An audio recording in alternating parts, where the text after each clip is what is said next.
یہ واقعہ میرا نہیں، میرے ایک دوست نے سنایا تھا اور اس نے بھی کسی اور سے سنا تھا، لیکن یہ کمال ہے اور اس میں زندگی کا شاندار بلکہ شاندار ترین سبق چھپا ہے۔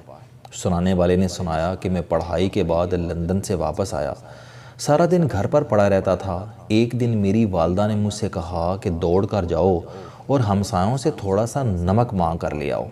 میں نے حیرت سے ماں کی طرف دیکھا اور کہا، امی جی آپ کل ہی نمک لے کر آئی ہیں، وہ کہاں گیا؟ اور دوسرا، اللہ کا ہم پر بڑا احسان، بڑا کرم ہے، ہم ہمسایوں سے نمک کیوں مانگ رہے ہیں؟ میری ماں نے ہنس کر کہا کہ تم پہلے نمک لے کر آؤ، میں تمہیں پھر بتاؤں گی۔ میں برا سا منہ بنا کر چلا گیا۔ ہمارا ہمسایہ بہت غریب تھا، اس کا دروازہ تک ٹوٹا ہوا تھا۔ میں نے اس کی کنڈی بجائی، خاتون خانہ باہر آئی۔ میں نے اسے سلام کیا اور بتایا کہ میں آپ کے ہمسائے خواجہ صاحب کا بیٹا ہوں، لندن سے آیا ہوں، میری والدہ کو تھوڑا سا نمک چاہیے، اگر ہو سکے تو آپ دے دیجئے۔ خاتون کے چہرے پر مسکراہٹ آ گئی، وہ اندر گئیں، چھوٹی سی کٹوری میں تھوڑا سا نمک ڈال کر لے آئیں اور مسکرا کر بولی کہ بیٹا امی کو میرا سلام کہنا اور پھر کہنا کہ آپ کو اگر مزید کسی چیز کی ضرورت ہو تو آپ منگوا لیجئے گا، میرے پاس آج فریش بھنڈیاں بھی ہیں۔ میں نے اس کا شکریہ ادا کیا اور نمک لے کر آ گیا۔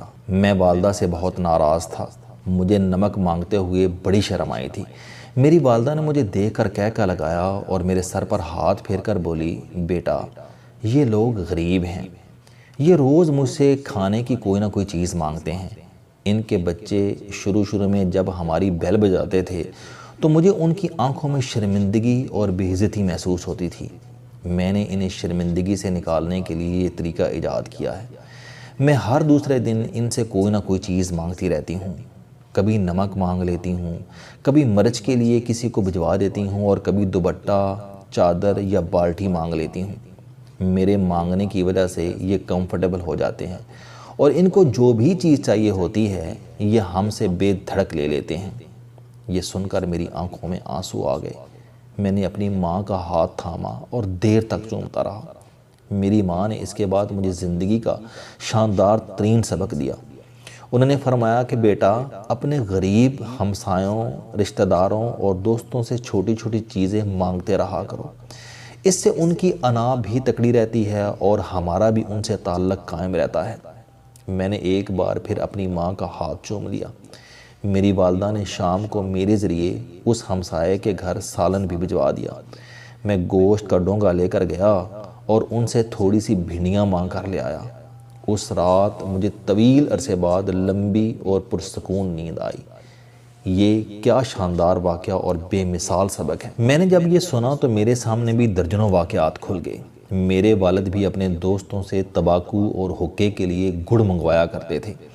یہ سلسلہ اس وقت بھی جاری رہا جب ان کا حقہ عملاً بند ہو چکا تھا۔ ہمارے گھر میں 10-15 کلو تمباکو ہر وقت رہتا تھا، مگر وہ اس کے باوجود مزید منگواتے رہتے تھے۔ میں نے ایک دن ان سے اس عجیب و غریب شوق کے بارے میں پوچھا تو انہوں نے ہنس کر جواب دیا، میرے دوست بوڑھے ہو چکے ہیں، یہ اکیلے بھی ہیں اور یہ زندگی کی دوڑ میں پیچھے بھی رہ گئے ہیں، مجھے تمباکو پہنچانا ان کی زندگی کی واحد ایکٹیویٹی ہے۔ میں انہیں فون کر کے فرمائش کرتا ہوں، یہ بھی خوش ہو جاتے ہیں، یہ اس بہانے اسلام آباد آتے ہیں، میں انہیں ڈاکٹروں کو بھی دکھا دیتا ہوں، 2-3 دن ان کی خدمت کرتا ہوں، واپسی پر انہیں جوتے اور کپڑے بھی لے کر دیتا ہوں اور ہم 1-2 دن ہنس کھیل بھی لیتے ہیں۔ مجھے اس وقت والد کی منطق سمجھ نہیں آتی تھی، لیکن جب میں نے نمک کا واقعہ سنا تو مجھے والد، تمباکو اور ان کے سارے پینڈو دوست یاد آ گئے، اور پھر میں دیر تک سوچتا رہا کہ ہماری بزرگ نسل کتنی شاندار اور وسیع القلب تھی، یہ کس طرح لوگوں کو اپنے ساتھ جوڑ کر رکھتی تھی، جبکہ ہم تقسیم در تقسیم نسل ہیں، ہمارا اپنی ذات کے ساتھ بھی تعلق ٹوٹ چکا ہے۔ لاہور میں میرے ایک دوست رہتے تھے، اللہ تعالیٰ انہیں جوار رحمت میں جگہ دے۔ میں جب بھی ان سے ملنے جاتا وہ کسی نہ کسی ریسٹوران میں دعوت کرتے تھے، 10-15-20 لوگوں کو انوائٹ کرتے تھے اور آخر میں بل ہمیشہ اپنے کسی نہ کسی غریب دوست سے دلواتے تھے۔ مجھے ان کی یہ حرکت بہت بری لگتی تھی۔ میں سوچتا تھا کہ یہ کیا چول حرکت ہے۔ وہ بیچارہ ہمارے سامنے موٹر سائیکل یا رکشے پر آیا اور شاہ صاحب نے اسے 10-15 ہزار روپے کا بل ٹھونک دیا۔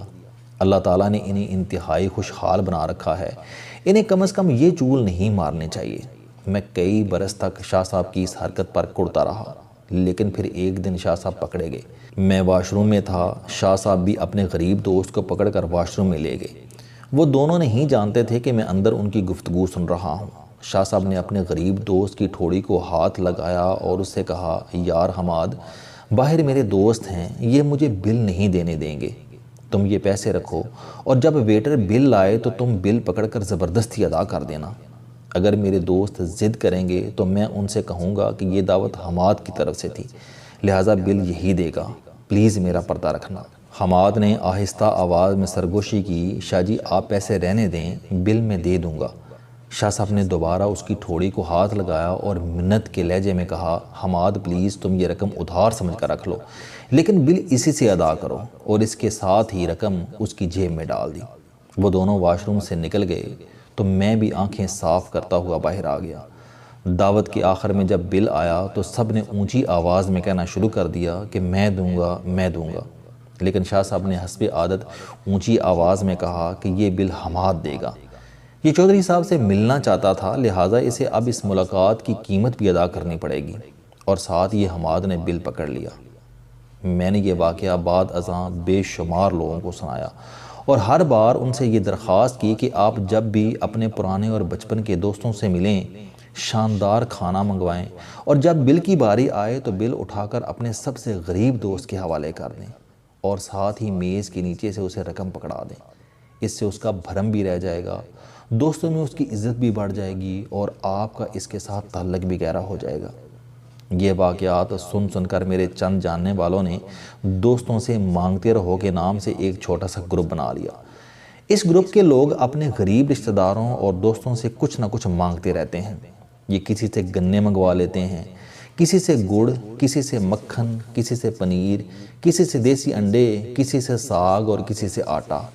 یہ حرکت بظاہر بڑی چیپ محسوس ہوتی ہے، لیکن آپ یقین کریں ان کی اس چیپ حرکت سے ان کے اپنے پرانے دوستوں اور رشتہ داروں کے ساتھ تعلق بہت آئیڈیل ہیں۔ یہ لوگ دوستوں سے دال، ساگ اور گڑ مانگتے ہیں، اور دوست جواب میں ان سے دوائیاں، بچوں کی فیسیں اور بیٹیوں کا جہیز مانگ لیتے ہیں، اور یہ لوگ دوستوں کو مہینے 2 مہینے بعد کپڑے، جوتے، سویٹر اور رضائیاں بھی بھجواتے رہتے ہیں۔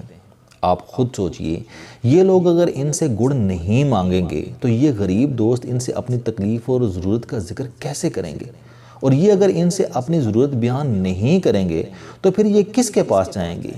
کیا انسان کو تکلیف میں دوستوں اور رشتہ داروں سے رابطہ نہیں کرنا چاہیے؟ دوسری چیز، آپ لوگ اپنے ہمسایوں سے بھی کچھ نہ کچھ مانگتے رہا کریں۔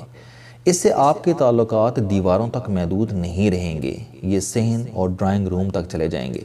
لیکن اس کے لیے ایک بات کا خاص خیال رکھیں۔ پنجاب کی پرانی روایت تھی کہ ہماری دادیاں اور نانیاں دوسروں کا برتن خالی واپس نہیں بھجواتی تھیں۔ اگر ایک گھر سے سالن آتا تھا تو واپسی پر اس برتن میں حلوہ یا میوہ جاتا تھا۔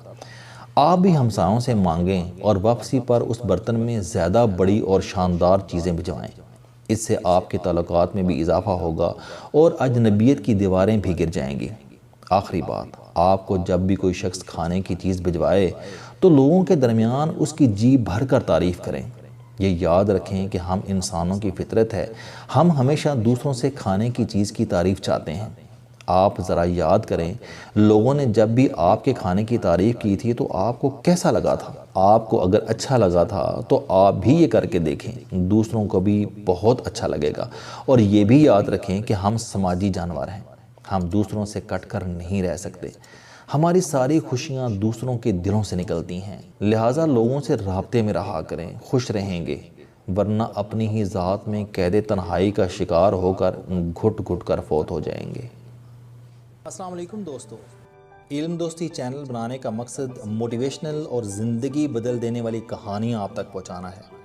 مجھے خوشی ہے کہ آپ احباب کو یہ ویڈیوز بہت پسند آ رہی ہیں۔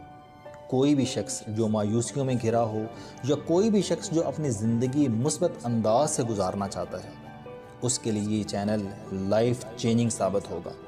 میرا دعویٰ ہے کہ کوئی بھی شخص اگر اس چینل کی ویڈیوز دیکھ اور سن لے گا تو اس کی زندگی بدل جائے گی۔ اگر آپ کو یہ چینل پسند آئے تو اسے سبسکرائب کرنا نہ بھولیں۔ تاکہ ہر نئی آنے والی ویڈیو آپ تک پہنچ سکے۔ اس ویڈیو کو دوسروں تک ضرور پہنچائیں کیونکہ یہ صدقہ جاریہ ہے۔